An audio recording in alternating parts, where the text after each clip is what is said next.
네, 뉴스픽 코너입니다. 주요 이슈를 이해하기 쉽게 키워드로 풀어보겠습니다. 보도국 한보선 기자 나와 있습니다. 한 기자, 오늘 첫 번째 키워드는 뭔가요? 네, 오늘의 첫 번째 키워드, 결혼식 대신 콘서트입니다. 네. 코로나 확산세가 심각해지면서 수도권의 사회적 거리두기가 개편된 거리두기 단계 중 최고 단계인 4단계로 격상됐죠. 이렇게 단계가 격상되자 올 여름 결혼 예정인 예비 부부들이 화가 머리끝까지 났다고 합니다. 왜 이렇게 화가 났을까요? 네, 4단계에서 결혼식을 열 수는 있지만 가족과 친지 등 친족만 49명까지 참석할 수 있는데요. 이렇게 단계가 상향돼서 인원수가 제한되더라도 예비 부부들은 원래 식장과 계약한 인원수에 맞는 비용을 내야 하기 때문입니다. 식장과 계약한 최소 보증 인원에 따라 250명의 식대 1,400만 원을 내야 한다. 한 예비 부부가 온라인 커뮤니티에 토로한 내용입니다. 거리두기 단계 상향으로 식을 취소하면 위약금을 면제해주는 고마운 식장도 있지만요. 아주 극소수일 뿐이고 대부분 예비 부부의 몫이라고 해요. 또 정부가 결혼식 참여 기준으로 친족만 제시한 걸 두고도 혈연 중심적이라는 비판의 목소리도 나오는데요. 예. 자주 연락하는 친척들 다 더해도 49명이 안 된다. 친구, 동료 포함 49명으로 정하는 게 낫다. 이런 의견도 쉽게 찾아볼 수 있었습니다. 그렇군요.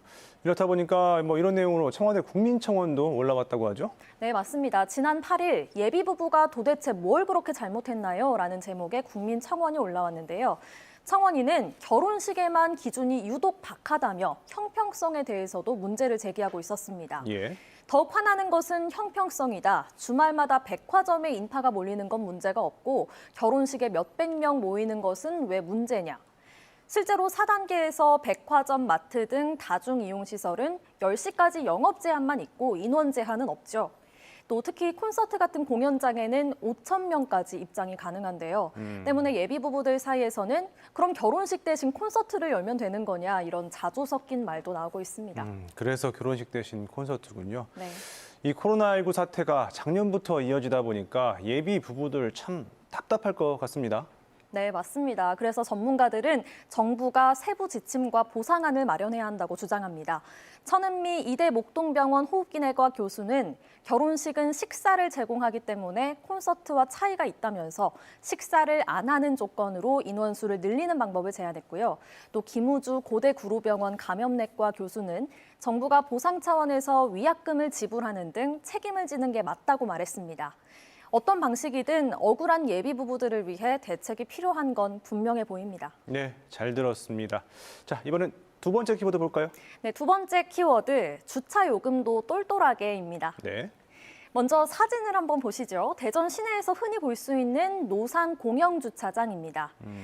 이곳에서 주차 관리원들이 차량이 들어오고 나가는 시간을 메모지에 펜으로 기록하고 계산해서 주차 요금을 받는 식으로 운영이 되는데요. 예. 문제는 이게 사람이 하는 일이다 보니까 금액 차이가 발생한다는 겁니다. 예. 보통 몇백 원 정도로 차이가 나는데 아무리 소액이라지만 더 내는 입장에서는 충분히 억울할 수 있잖아요. 예. 그래서 들어오는 민원도 많았다고 해요. 그런데 이 갈등을 해결하는 아주 좋은 방법이 탄생했습니다. 혹시 기계로 계산하는 겁니까? 마트나 아니면 백화점 가면 그런 기계들을 볼 수 있는데요.